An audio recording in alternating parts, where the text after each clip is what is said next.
I want to talk to you what I coined the 32-week wall. What I've noticed is that at about 32 weeks, for most people, pregnancy just isn't fun anymore. And so that's something that you can expect and not to worry when you start feeling that. So 32 weeks, that's when you start really kind of feeling what I call the miseries of pregnancy.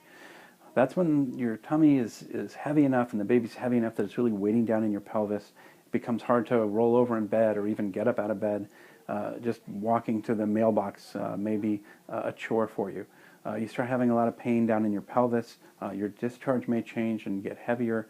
And basically, life just isn't as easy anymore. A lot of people will have pain in their upper abdomen from the baby kicking them in the ribs. I've actually seen actual bruises from babies kicking hard enough.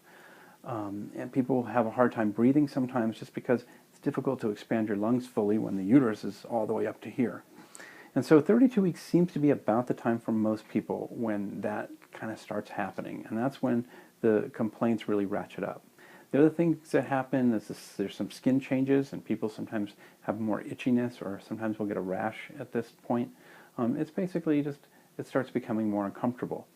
And the reason it's important to understand this is that when you start feeling these things, you're not worried that something's wrong.